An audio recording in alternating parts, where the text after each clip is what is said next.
Coming up on this edition of Reel to Reel. I'm Peggy Weber, and I'll introduce you to some Focus missionaries who are evangelizing on the UMass Amherst campus. It's a new year for faith formation. I'm Carolee McGrath. I'll have the story. And a special exhibit highlights the faces of refugees and immigrants right here in our own backyard. These stories and more are just ahead on this edition of Reel to Reel. Here is your Reel to Reel host, Sharon Roulier. Hello and welcome to Reel to Reel. Recognizing the dire need for Catholic campus outreach and inspired by Pope John Paul II's call to a new evangelization, back in 1998, a husband and wife team founded Focus, the Fellowship of Catholic University Students. Since then, Focus has been successful by encouraging young men and women to develop and invest in their faith. This year, the Newman Center at the University of Massachusetts in Amherst is home to 3 Focus missionaries. Peggy Weber met with them recently, where she learned more about their efforts to help build a joyful, Christ-centered community. The numbers are daunting and challenging. It is reported that 85% of college students do not attend Sunday Mass. There also are other issues like binge drinking, promiscuity, moral relativism, and a general lack of knowledge about the Catholic faith. Despite these numbers and problems, or maybe because of them, 3 young adults have committed a year of their life to spreading the Catholic faith on campus. Jed Arnold, Judy Bodwin, and Stephanie Spinelli are inviting college students into a growing relationship with Jesus Christ and His Church. They are members of Focus, Fellowship of Catholic University Students, and they are on the campus of the University of Massachusetts at Amherst through the Newman Center. They are confident and optimistic. They say they are following a plan which has been successful since Focus was founded 17 years ago by Curtis Martin. They reach out to students through Bible studies, retreats, conferences, and one-on-one mentorship. For Laura Sutterfield, a sophomore biochemistry major at UMass, that means she will share a pumpkin spice latte with Stephanie and talk about God. The Focus missionaries were just really, really kind and really you could tell that they really cared, and they really sort of wanted to find out about who you were, about what the situation they were getting into was, and how to bring it all to Christ, which was really, really, I think, a really good first impression.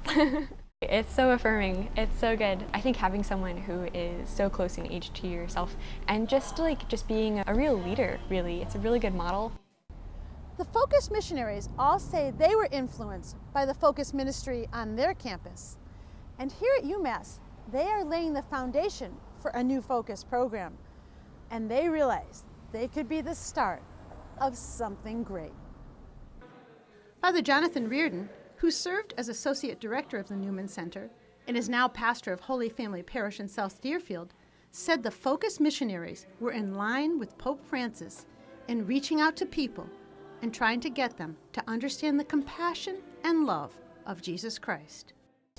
They're energetic, they're enthusiastic, they love the Lord, and I think what's great about them is their enthusiasm and their joy for Christ and for the church, and that's contagious. People forget that when we love the Lord and we're really engaged in our faith, that becomes attractive to people. Steph agrees and says she understands that concept. There were missionaries on my campus, and there was just something about them that I wanted, and there was just so much joy and so much peace that they had, and I realized what it was.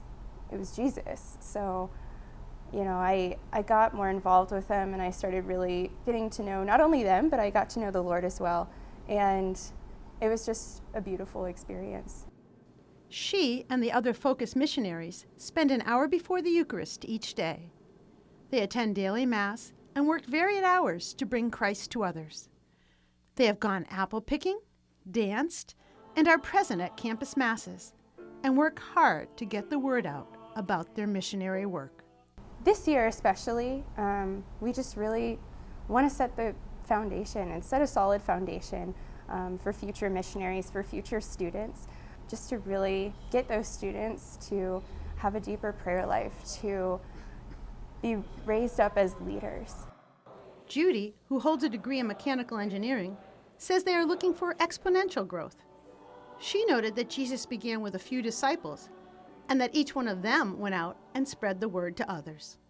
The mission of Focus is really for us to know Jesus Christ and to help students to know Jesus Christ. Jed says he is excited about being a missionary on the UMass campus. We're here to help students encounter Christ in the best way possible and to help them learn to not only learn about their faith and to live for Jesus, but also to evangelize.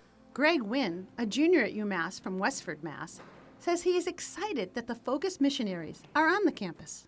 I think it's just a huge opportunity for the campus to grow and just the Newman Center to grow. I've seen them in action at other campuses, and I've seen how effective they've been there. So now that they're here, I just think it's a great opportunity. Focus missionaries are truly dedicated. The program is currently in place in 113 college campuses across the United States. They have to fundraise their entire salary of $32.60 per month. That's $3,260 per month. This means they have to meet with donors, go back to their home parishes, and network for support. They smile and shrug when asked about it. They see the task as just something they have to do to spread the message of Christ. For Reel to Reel, I'm Peggy Weber. You can read Peggy's story about these missionaries in an upcoming issue of the Catholic Mirror. This effort coincides with the 85th anniversary of the Newman Ministry on the campus of the University of Massachusetts. More on that coming up shortly. And speaking of faith formation, religious education classes are now in full swing in parishes throughout the Diocese of Springfield. Reel to Reel's Carolee McGrath spoke with religious educators in Palmer and Springfield about their plans this year to teach and proclaim the good news. On a beautiful fall evening, parents and teens gathered at Mary Farm in Palmer for a special mass to welcome the kids back to faith formation. It was a different kind of kickoff for St. Thomas Parish in Palmer for sure, but one that Mary Broder, the Director of Religious Education, hoped would be the hook to get kids in.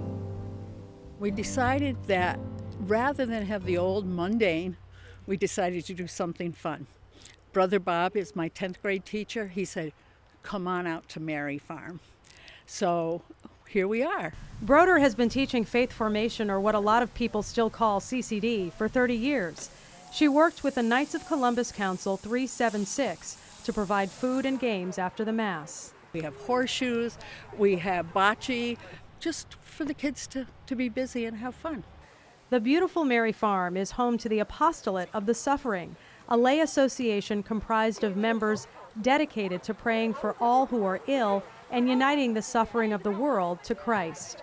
Silent Worker of the Cross, Brother Robert Latas, who is in residence at Mary Farm, helped organize the Mass and picnic.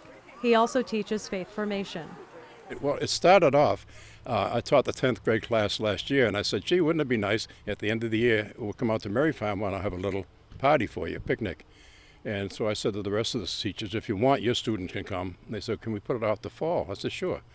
So Mary got a hold of it, and she invited everybody. Father Eugene Plass is pastor of St. Thomas. This is another way to get them in there, and hopefully they'll enjoy it. They realize giving praise and thanks to God is important. Then something clicks and something causes them to want to be there. Tim Canning, the youngest of 5 children, will be making his confirmation in May. He is also an altar server and a member of the golf and baseball teams at Palmer High. It's a beautiful night to come out to church and have some food with friends from my CCD class. I feel like everyone should be spiritual in some way, believe in something other than what we see every day. I think him dying for our sins is why we should come to church. It's no secret that church attendance among Catholics is low. Some studies have it around 20%. But the hope is that with this new faith formation year, kids will be bringing their parents back to church. They are our future. Pope Francis is calling all of them. And through our children, Father, the bishop, everyone feels they'll get the parents. So that's what we want.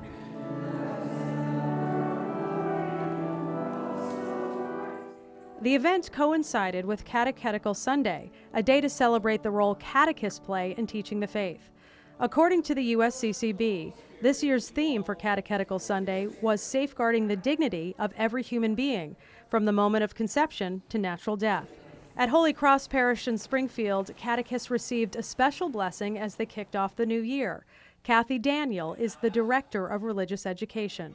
To exercise the ministry of catechesis here at Holy Cross Parish. Today we honored the catechists who so tirelessly give of their time and talent, and we wanted to just acknowledge them and also commission them to remind them that what they're here for, to teach and to bring the children closer to God and help their parents in doing so. And while all Catholics are called to evangelize, catechists say sometimes it takes just a simple invitation to bring people back to church. This morning I ran into one of my disenfranchised Catholics and I said to her, "Where have you been?" And she said, "I've been lazy." I said, "Well, it's time to come back." I said, "I personally will go and get you. Maybe not today because you're headed for Maine, but I will personally go and get you and bring you back." And she said, "I will come." And Mary says Jesus is always ready and willing to welcome people back. Reporting for Reel to Reel, I'm Carolee McGrath. And good luck to all the students and catechists, and best wishes for a successful and inspiring academic year. And still to come on Reel to Reel, Dan Dumas tells us what's happening in and around the Diocese of Springfield, and the faces of refugees and immigrants right here in our own backyard. These stories and more are still ahead on this edition of Reel to Reel. The Chalice of Salvation, your weekly spiritual connection. I'm Passionist Brother Terrence Scanlon, your Chalice host, inviting you to take time out of your busy days and join us Sunday morning at 10. Join Bishop Mitchell Wrzanski this week as we honor our men and women who serve our civic community and celebrate the Blue Mass. The Chalice of Salvation, your weekly spiritual connection, Sunday morning at 10, right here on 22 News.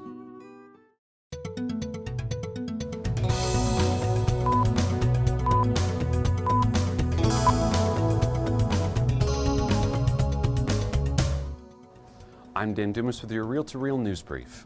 Well, after months of being presented in various parishes, the diocesan relic of St. John Paul II has now arrived at its final location, in his namesake parish in Adams.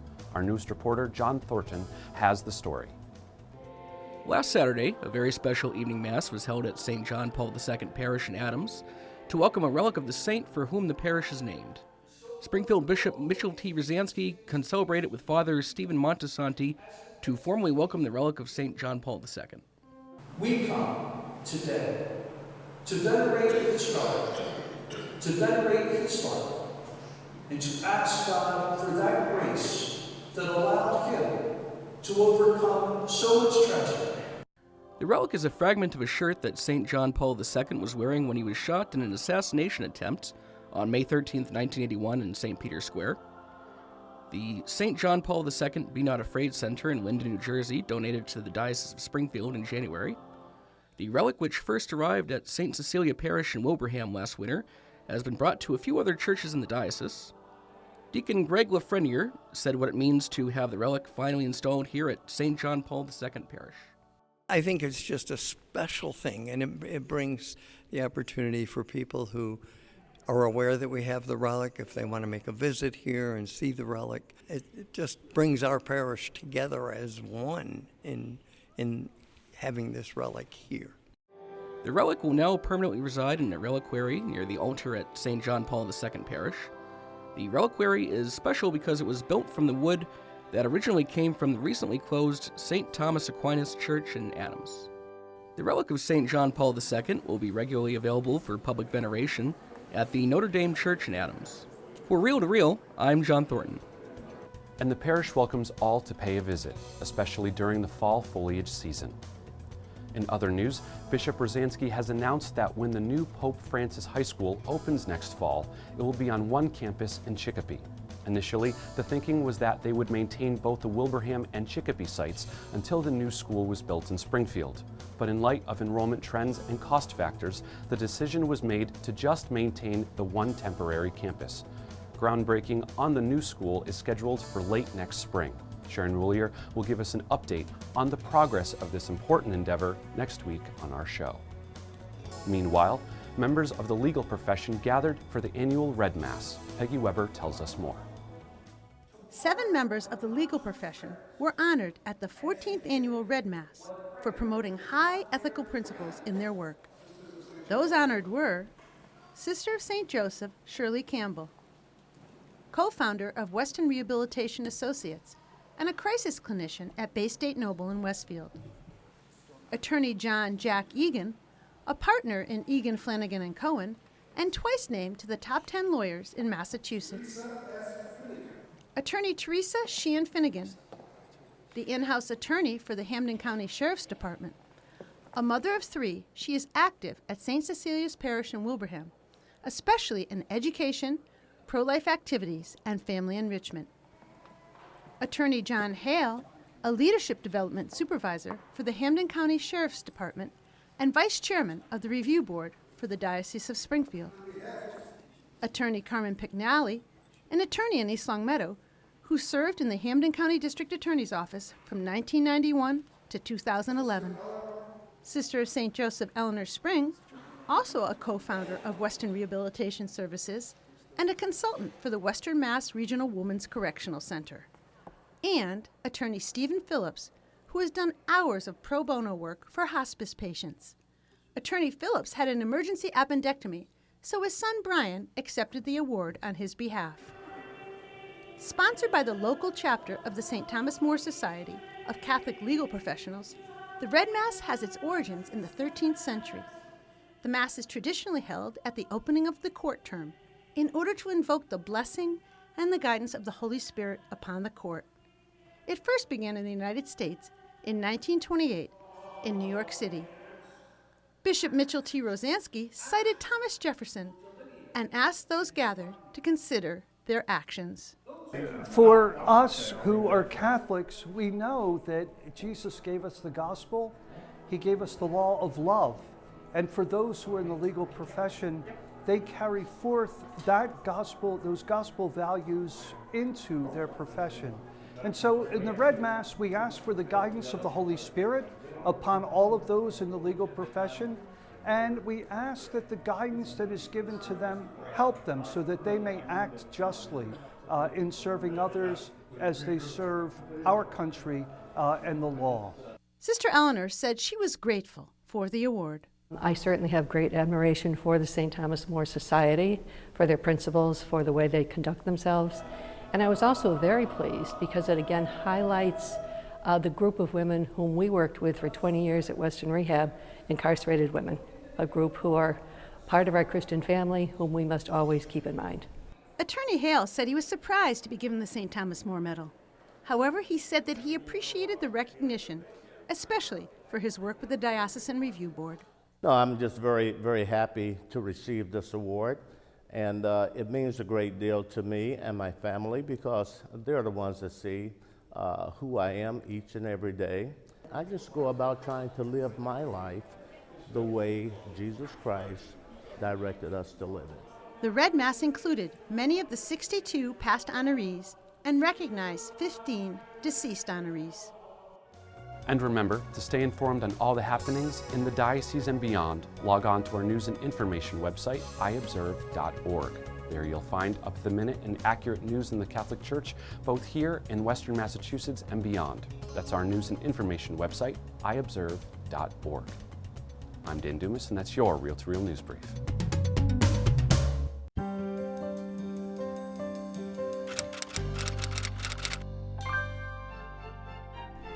It would be impossible to list all of the ways that pastoral ministers enrich our local parish communities.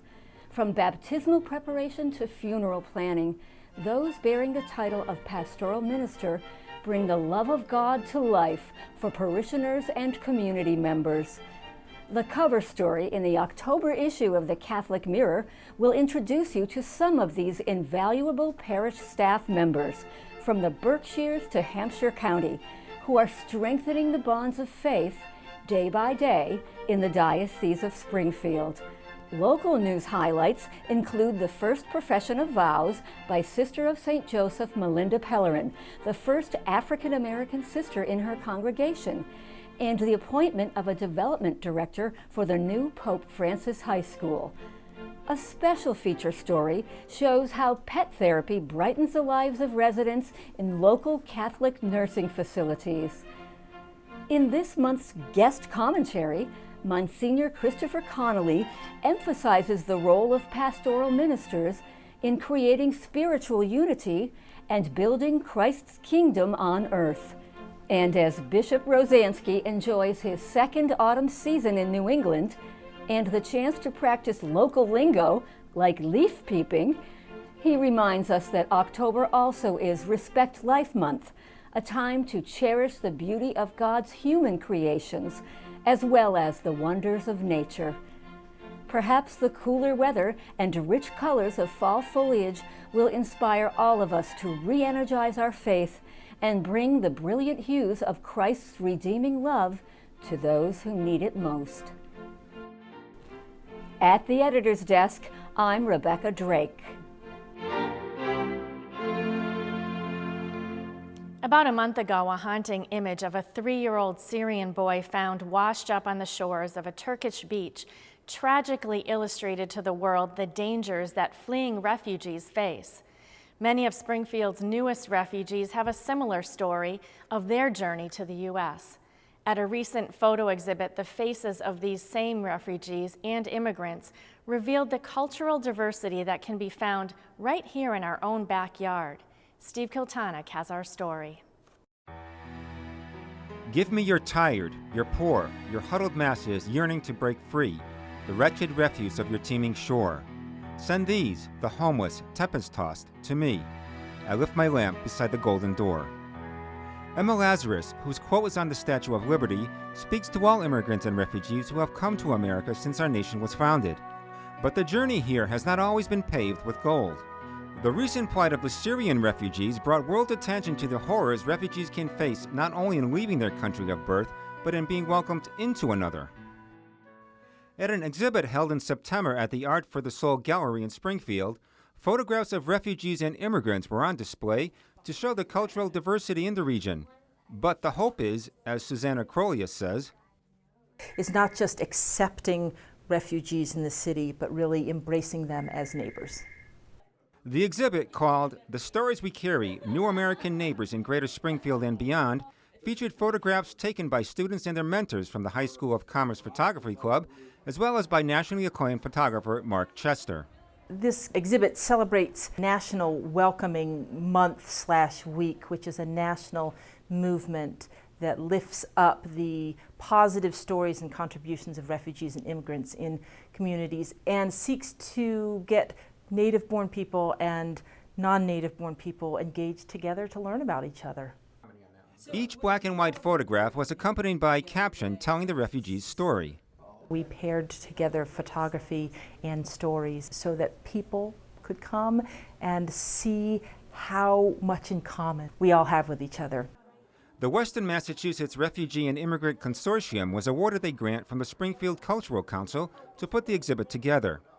The Commerce Photography Club was chosen because of its quality work, so this past summer, students and mentors from Commerce photographed refugee families who live in the greater Springfield area. Both Joseph, whose family is from Puerto Rico, and Veronica, who was born in Haiti, have been in the photography club for 3 years. This opportunity for them to talk to and encounter families from all over the world whose experiences were, quite frankly, quite difficult, I think was very, very eye-opening for them. Jose photographed families from the Democratic Republic of the Congo, Ethiopia, and Burundi at their home or business. Justin and Moise, two brothers from the Congo, settled in Springfield this past July. During the country's civil war, they fled to neighboring Burundi after 10 members of their family were massacred. In West Springfield, they have opened a West African store. What I learned is that they're really proud. They're really proud people, despite their struggles and stuff. Yeah, like they talk about their stories, and they still have like sort of this light in their eyes. Like they still have a smile on their face. Veronica, now a senior at Commerce, photographed families from the Congo, Bhutan, and Iraq. Deya Habib fled Iraq in 2000 with his wife and 4 children. Today he owns Baghdad Bakery and Market in West Springfield, where he sells traditional Iraqi and Middle Eastern food. I think my pictures were mostly about trying to show who they really are instead of what people see them as, because I'm an immigrant myself, so I have a bit of feeling of how people see you when you're not from that country, when you have an accent. So I just wanted that picture to show that they are just people like other people. They're happy, they do what they love to do, and they just enjoy being in their culture. The exhibit also features photos of refugees from Myanmar, Crimea, Uzbekistan, Vietnam, Somalia, and Syria. Returning to Springfield was a coming home of sorts for Mark Chester, who graduated in 1963 from the old Classical High, which now houses the Art for the Soul Gallery. Chester, who once took photos for a Charles Corral book, has spent the past 4 years crisscrossing the state in search of naturalized citizens. They will all appear in Chester's forthcoming book, The Bay State, A Multicultural Landscape, Photographs of New Americans. Chester's idea for the book came as a brainstorm after the 2010 census, when he discovered that more than 100 countries were represented in Massachusetts. So I thought, wouldn't it be a great project to find people from all these countries and photograph them? So that's what I've been doing. So I've been traveling around the world without leaving the state. Chester found many of the subjects for his project at naturalization ceremonies held across the state at various locations, like the Federal Building in Springfield behind me. So it's not just a headshot, it's more of a photograph of that person connected with their environment. Chester said each individual chooses which photo will go in the book. I've learned to be patient and humble and appreciative of really being an American and not having gone through, say, a naturalization process. But going to one of these is really humbling every time I've gone, and I've gone to maybe 30 of them. Chester is still looking for a few more countries to complete his work. It's an amazing story. I mean, I'm learning so much. It's a lot of fun. It's a lot of work, and I'm just dedicated to finding. I still need people. And what is the message viewers took away from the exhibit? The message is, I think, that we are one family, and that we are we all benefit. Everybody benefits from it. When you see what these families are contributing and how well they're doing, and just how excited people are to be able to participate in this in the United States. As Dave added, it's all about the commonality of humanity, that we are all connected no matter what country or creed one chooses to live by. For Reel to Reel, I'm Steve Kiltonic. And we'll put a copy of Steve's touching story on this exhibit on our YouTube channel, which you can easily access through iobserve.org. And for this week, that's Reel to Reel. Thanks for joining us. As I just mentioned, you can watch all of our past Reel to Reel segments and programs online on our YouTube channel. We have a link on our website at iobserve.org. And there you can also get up to date on all of the latest news from the Diocese of Springfield and beyond. That's iobserve.org. And a word of thanks to all who have given to their parish's Catholic Mirror collection. Because of your generosity, this important and informative publication is able to reach nearly 60,000 households. If you haven't made your parish donation yet, I hope you will do so soon. And join me again next week for another edition of Reel to Reel, your window on the world around you. Have a great week. Reel to Reel is a production of the Catholic Communications Corporation, funded in part by the annual Catholic Appeal, and the support of you, our faithful viewers.